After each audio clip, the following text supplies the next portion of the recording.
Securitization is the financial practice of pooling various types of contractual debt such as residential mortgages, commercial mortgages, auto loans or credit card debt obligations and selling said consolidated debt as bonds, pass-through securities, or collateralized mortgage obligation, to various investors. The principal and interest on the debt, underlying the security, is paid back to the various investors regularly. Securities backed by mortgage receivables are called mortgage-backed securities, while those backed by other types of receivables are asset-backed securities. Critics have suggested that the complexity inherent in securitization can limit investors' ability to monitor risk, and that competitive securitization markets with multiple securitizers may be particularly prone to sharp declines in underwriting standards. Private, competitive mortgage securitization is believed to have played an important role in the U.S. subprime mortgage crisis. In addition, off-balance sheet treatment for securitizations coupled with guarantees from the issuer can hide the extent of leverage of the securitizing firm, thereby facilitating risky capital structures and leading to an underpricing of credit risk. Off-balance sheet securitizations are believed to have played a large role in the high leverage level of U.S. financial institutions before the financial crisis, and the need for bailouts. The granularity of pools of securitized assets is a mitigant to the credit risk of individual borrowers. Unlike general corporate debt, the credit quality of securitized debt is non-stationary due to changes in volatility that are time and structure dependent. If the transaction is properly structured and the pool performs as expected, the credit risk of all tranches of structured debt improves. If improperly structured, the affected tranches may experience dramatic credit deterioration and loss. Securitization has evolved from its beginnings in the late 18th century to an estimated outstanding of $10.24 trillion in the United States and $2.25 trillion in Europe as of the second quarter of 2008. In 2007, ABS issuance amounted to $3.455 trillion in the US and $652 billion in Europe. WBS arrangements first appeared in the United Kingdom in the 1990s, and became common in various Commonwealth legal systems where senior creditors of an insolvent business effectively gain the right to control the company. History: examples of securitization can be found at least as far back as the 18th century. Among the early examples of mortgage-backed securities in the United States were the Farm Railroad mortgage bonds of the mid-19th century, which contributed to the Panic of 1857. In February 1970, the U.S. Department of Housing and Urban Development created the first modern residential mortgage-backed security. The Government National Mortgage Association sold securities backed by a portfolio of mortgage loans. To facilitate the securitization of non-mortgage assets, businesses substituted private credit enhancements. First, they over-collateralized pools of assets. Shortly thereafter, they improved third-party and structural enhancements. In 1985, securitization techniques that had been developed in the mortgage market were applied for the first time to a class of non-mortgage assets, automobile loans. A pool of assets second only to mortgages in volume, auto loans were a good match for structured finance. Their maturities, considerably shorter than those of mortgages, made the timing of cash flows more predictable, and their long statistical histories of performance gave investors confidence. This early auto loan deal was a $60 million securitization originated by Marine Midland Bank and securitized in 1985 by the Certificate for Automobile Receivables Trust. The first significant bank credit card sale came to market in 1986 with a private placement of $50 million of outstanding bank card loans. This transaction demonstrated to investors that, if the yields were high enough, loan pools could support asset sales with higher expected losses and administrative costs than was true within the mortgage market. Sales of this type with no contractual obligation by the seller to provide recourse allowed banks to receive sales treatment for accounting and regulatory purposes, while at the same time allowing them to retain origination and servicing fees.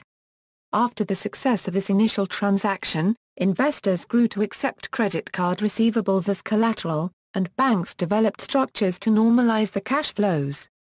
Starting in the 1990s with some earlier private transactions, securitization technology was applied to a number of sectors of the reinsurance and insurance markets including life and catastrophe.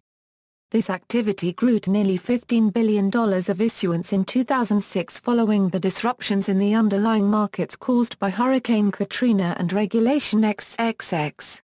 Key areas of activity in the broad area of alternative risk transfer include catastrophe bonds, life insurance securitization and reinsurance sidecars. The first public securitization of Community Reinvestment Act loans started in 1997. CRA loans are loans targeted to low and moderate income borrowers and neighborhoods. As estimated by the Bond Market Association, in the United States, total amount outstanding at the end of 2004 at $1.8 trillion. This amount is about 8% of total outstanding bond market debt, about 33% of mortgage-related debt, and about 39% of corporate debt in the United States. In nominal terms, over the last 10 years, ABS amount outstanding has grown about 19% annually, with mortgage-related debt and corporate debt each growing at about 9%. Gross public issuance of asset-backed securities remains strong, setting new records in many years. In 2004, issuance was at an all-time record of about $0.9 trillion. At the end of 2004, the larger sectors of this market are credit card-backed securities, home equity-backed securities, automobile-backed securities, and collateralized debt obligations. Among the other market segments are student loan-backed securities, equipment leases, manufactured housing, small business loans, and aircraft leases. Modern securitization took off in the late 1990s or early 2000s, thanks to the innovative structures implemented across the asset classes, such as UK mortgage master trusts, insurance-backed transaction or even more esoteric asset classes. As the result of the credit crunch precipitated by the subprime mortgage crisis, the market for bonds backed by securitized loans was very weak in 2008 unless the bonds were guaranteed by a federally backed agency. As a result, interest rates are rising for loans that were previously securitized such as home mortgages, student loans, auto loans and commercial mortgages. Recently, securitization has been proposed and used to accelerate development of solar photovoltaic projects. For example, SolarCity offered the first U.S. asset-backed security in the solar industry in 2013. Structure, pooling and transfer. The originator initially owns the assets engaged in the deal. This is typically a company looking to either raise capital, restructure debt or otherwise adjust its finances. Under traditional corporate finance concepts, such a company would have three options to raise new capital: a loan, bond issue, or issuance of stock. However, stock offerings dilute the ownership and control of the company, while loan or bond financing is often prohibitively expensive due to the credit rating of the company and the associated rise in interest rates. The consistently revenue-generating part of the company may have a much higher credit rating than the company as a whole. For instance, a leasing company may have provided $10 million nominal value of leases, and it will receive a cash flow over the next 5 years from these. It cannot demand early repayment on the leases and so cannot get its money back early if required. If it could sell the rights to the cash flows from the leases to someone else, it could transform that income stream into a lump sum today. Where the originator is a bank or other organization that must meet capital adequacy requirements, the structure is usually more complex because a separate company is set up to buy the assets. A suitably large portfolio of assets is pooled and transferred to a special purpose vehicle, or SPV, a tax-exempt company or trust formed for the specific purpose of funding the assets. Once the assets are transferred to the issuer, there is normally no recourse to the originator. The issuer is bankruptcy remote, meaning that if the originator goes into bankruptcy, the assets of the issuer will not be distributed to the creditors of the originator. In order to achieve this, the governing documents of the issuer restrict its activities to only those necessary to complete the issuance of securities. Accounting standards govern when such a transfer is a sale, a financing, a partial sale, or a part sale and part financing. In a sale, the originator is allowed to remove the transferred assets from its balance sheet. In a financing, the assets are considered to remain the property of the originator. Under U.S. accounting standards, the originator achieves a sale by being at arm's length from the issuer, in which case the issuer is classified as a qualifying special purpose entity, or QSPE. Because of these structural issues, the originator typically needs the help of an investment bank in setting up the structure of the transaction. Issuance: to be able to buy the assets from the originator, the issuer SPV issues tradable securities to fund the purchase. Investors purchase the securities either through a private offering or on the open market. The performance of the securities is then directly linked to the performance of the assets. Credit rating agencies rate the securities which are issued to provide an external perspective on the liabilities being created and help the investor make a more informed decision. In transactions with static assets, a depositor will assemble the underlying collateral, help structure the securities and work with the financial markets to sell the securities to investors. The depositor has taken on added significance under Regulation AB. The depositor typically owns 100% of the beneficial interest in the issuing entity and is usually the parent or a wholly owned subsidiary of the parent which initiates the transaction. In transactions with managed assets, asset managers assemble the underlying collateral, help structure the securities and work with the financial markets in order to sell the securities to investors. Some deals may include a third-party guarantor which provides guarantees or partial guarantees for the assets, the principal and the interest payments, for a fee. The securities can be issued with either a fixed interest rate or a floating rate under currency pegging system. Fixed rate ABS set the A-Euro Cup-Owner Euro at the time of issuance, in a fashion similar to corporate bonds and T-bills. Floating rate securities may be backed by both amortizing and non-amortizing assets in the floating market. In contrast to fixed rate securities, the rates on a Euro floatus a Euro will periodically adjust up or down according to a designated index such as a US Treasury rate, or, more typically, the London Interbank Offered Rate. The floating rate usually reflects the movement in the index plus an additional fixed margin to cover the added risk. Credit enhancement and tranching: unlike conventional corporate bonds which are unsecured, securities generated in a securitization deal are credit enhanced, meaning their credit quality is increased above that of the originator's unsecured debt or underlying asset pool. This increases the likelihood that the investors will receive cash flows to which they are entitled, and thus causes the securities to have a higher credit rating than the originator. Some securitizations use external credit enhancement provided by third parties, such as surety bonds and parental guarantees.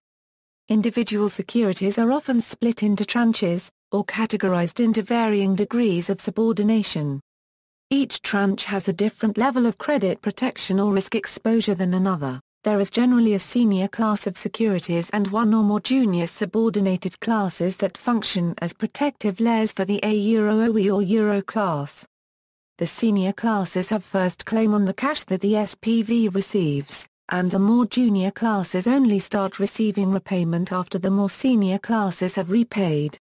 Because of the cascading effect between classes, this arrangement is often referred to as a cash flow waterfall.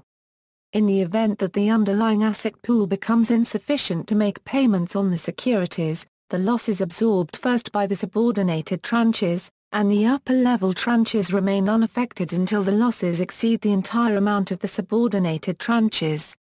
The senior securities are typically AAA-rated, signifying a lower risk, while the lower credit quality subordinated classes receive a lower credit rating, signifying a higher risk. The most junior class is the most exposed to payment risk. In some cases, this is a special type of instrument which is retained by the originator as a potential profit flow.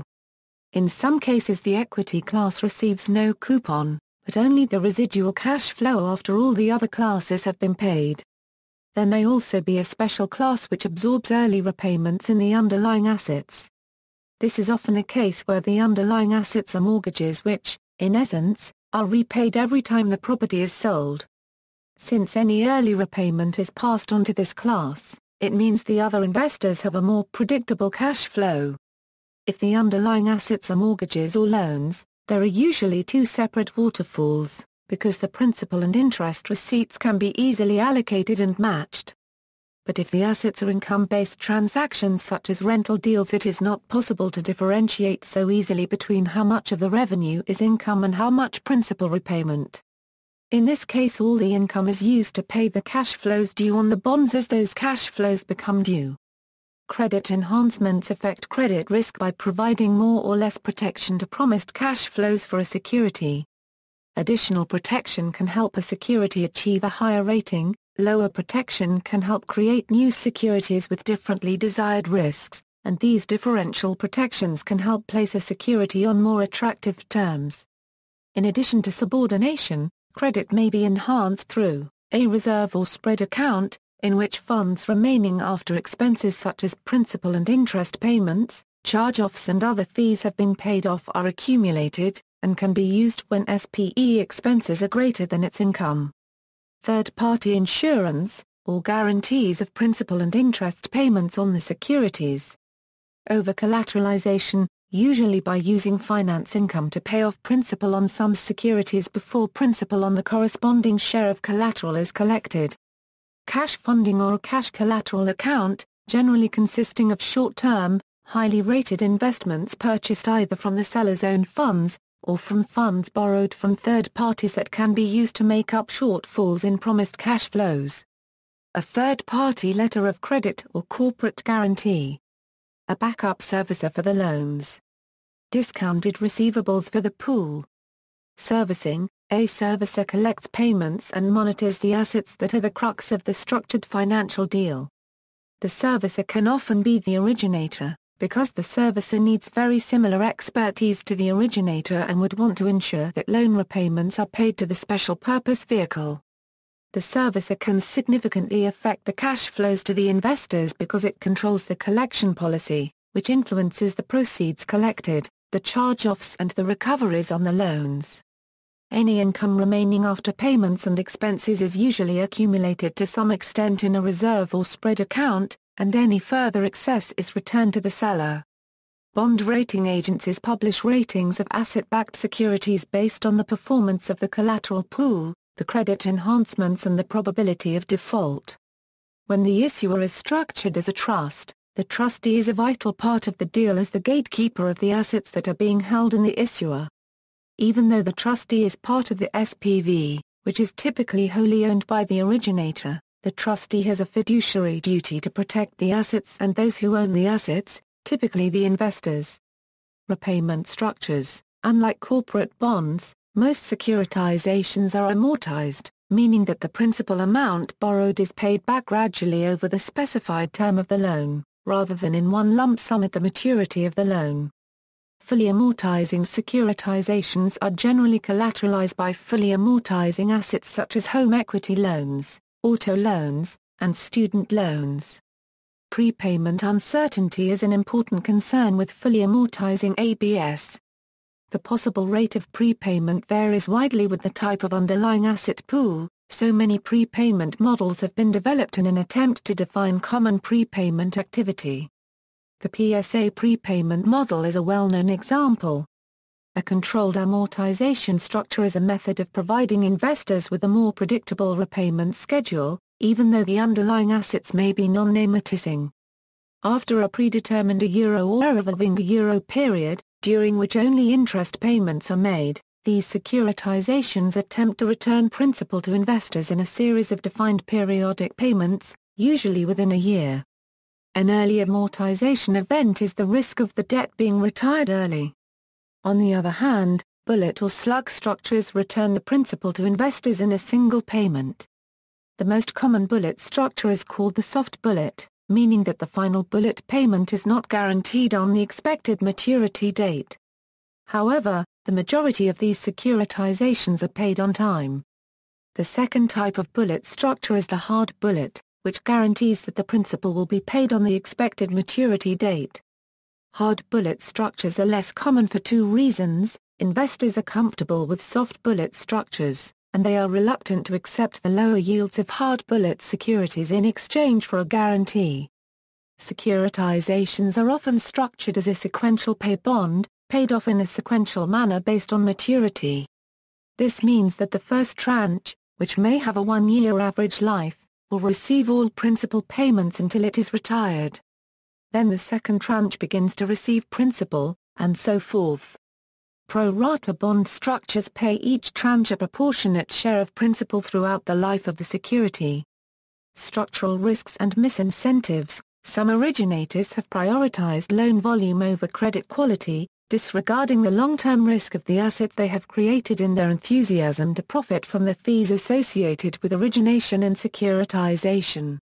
Other originators, aware of the reputational harm and added expense if risky loans are subject to repurchase requests or improperly originated loans lead to litigation, have paid more attention to credit quality. Special types of securitization. Master Trust. A master trust is a type of SPV particularly suited to handle revolving credit card balances, and has the flexibility to handle different securities at different times. In a typical master trust transaction, an originator of credit card receivables transfers a pool of those receivables to the trust and then the trust issues securities backed by these receivables. Often there will be many tranched securities issued by the trust all based on one set of receivables. After this transaction, typically the originator would continue to service the receivables, in this case the credit cards. There are various risks involved with master trust specifically. One risk is that timing of cash flows promised to investors might be different from timing of payments on the receivables. For example, credit card-backed securities can have maturities of up to 10 years, but credit card-backed receivables usually pay off much more quickly. To solve this issue, these securities typically have a revolving period, an accumulation period, and an amortization period. All three of these periods are based on historical experience of the receivables. During the revolving period, principal payments received on the credit card balances are used to purchase additional receivables. During the accumulation period, these payments are accumulated in a separate account. During the amortization period, new payments are passed through to the investors. A second risk is that the total investor interests and the seller's interest are limited to receivables generated by the credit cards, but the seller owns the accounts. This can cause issues with how the seller controls the terms and conditions of the accounts. Typically, to solve this, there is language written into the securitization to protect the investors and potential receivables. A third risk is that payments on the receivables can shrink the pool balance and under-collateralize total investor interest. To prevent this, often there is a required minimum seller's interest, and if there was a decrease then an early amortization event would occur. Issuance Trust. In 2000, Citibank introduced a new structure for credit card-backed securities, called an Issuance Trust, which does not have limitations, that master trusts sometimes do, that requires each issued series of securities to have both a senior and subordinate tranche. There are other benefits to an issuance trust. They provide more flexibility in issuing senior subordinate securities, can increase demand because pension funds are eligible to invest in investment-grade securities issued by them, and they can significantly reduce the cost of issuing securities.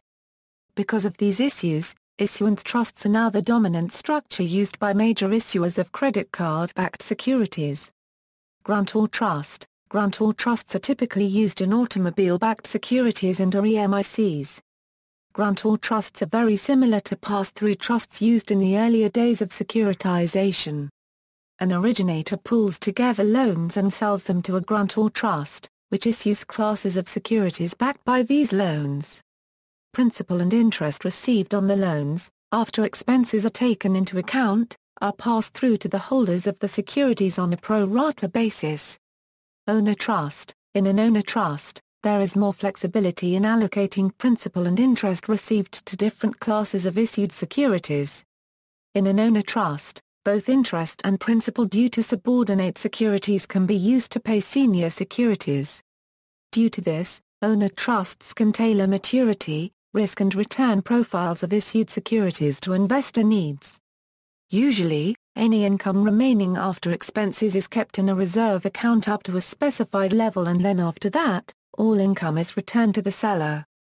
Owner trusts allow credit risk to be mitigated by over-collateralization by using excess reserves and excess finance income to prepay securities before principal, which leaves more collateral for the other classes.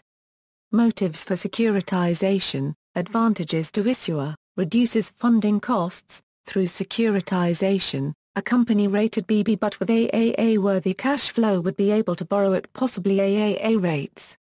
This is the number one reason to securitize a cash flow and can have tremendous impacts on borrowing costs. The difference between BB debt and AAA debt can be multiple hundreds of basis points. For example, Moody's downgraded Ford Motor Credit's rating in January 2002, but senior automobile-backed securities, issued by Ford Motor Credit in January 2002 and April 2002, continue to be rated AAA because of the strength of the underlying collateral and other credit enhancements. Reduces asset-liability mismatch. Depending on the structure chosen, securitization can offer perfect matched funding by eliminating funding exposure in terms of both duration and pricing basis. Essentially, in most banks and finance companies, the liability book or the funding is from borrowings. This often comes at a high cost. Securitization allows such banks and finance companies to create a self-funded asset book. Lower capital requirements. Some firms, due to legal, regulatory, or other reasons, have a limit or range that their leverage is allowed to be. By securitizing some of their assets, which qualifies as a sale for accounting purposes, these firms will be able to remove assets from their balance sheets while maintaining the earning power of the assets. Locking in profits. For a given block of business, the total profits have not yet emerged and thus remain uncertain. Once the block has been securitized, the level of profits has now been locked in for that company, thus the risk of profit not emerging, or the benefit of super profits, has now been passed on. Transfer risks. Securitization makes it possible to transfer risks from an entity that does not want to bear it, to one that does. Two good examples of this are catastrophe bonds and entertainment securitizations. Similarly, by securitizing a block of business, the company has effectively freed up its balance to go out and write more profitable business. Off-balance sheet, derivatives of many types have in the past been referred to as off-balance sheet. This term implies that the use of derivatives has no balance sheet impact. While there are differences among the various accounting standards internationally, there is a general trend towards the requirement to record derivatives at fair value on the balance sheet. There is also a generally accepted principle that, where derivatives are being used as a hedge against underlying assets or liabilities, accounting adjustments are required to ensure that the gain-loss on the hedged instrument is recognized in the income statement on a similar basis as the underlying assets and liabilities. Certain credit derivatives products, particularly credit default swaps, now have more or less universally accepted market standard documentation. In the case of credit default swaps, this documentation has been formulated by the International Swaps and Derivatives Association, who have for a long time provided documentation on how to treat such derivatives on balance sheets. Earnings. Securitization makes it possible to record an earnings bounce without any real addition to the firm. When a securitization takes place, there often is a true sale that takes place between the originator and the SPE. This sale has to be for the market value of the underlying assets for the true sale to stick, and thus this sale is reflected on the parent company's balance sheet, which will boost earnings for that quarter by the amount of the sale. While not illegal in any respect, this does distort the true earnings of the parent company. Admissibility. Future cash flows may not get full credit in a company's accounts, and a securitization effectively turns an admissible future surplus flow into an admissible immediate cash asset. Liquidity. Future cash flows may simply be balance sheet items which currently are not available for spending, whereas once the book has been securitized, the cash will be available for immediate spending or investment. This also creates a reinvestment book which may well be at better rates. Disadvantages to issuer. May reduce portfolio quality. If the AAA risks, for example, are being securitized out, this would leave a materially worse quality of residual risk. Costs. Securitizations are expensive due to management and system costs, legal fees, underwriting fees, rating fees and ongoing administration. An allowance for unforeseen costs is usually essential in securitizations, especially if it is an atypical securitization. Size limitations. Securitizations often require large-scale structuring, and thus may not be cost-efficient for small and medium transactions. Risks. Since securitization is a structured transaction, it may include par structures as well as credit enhancements that are subject to risks of impairment, such as prepayment, as well as credit loss, especially for structures where there are some retained strips. Advantages to investors. Opportunity to potentially earn a higher rate of return, opportunity to invest in a specific pool of high-quality assets. Due to the stringent requirements for corporations to attain high ratings, there is a dearth of highly rated entities that exist.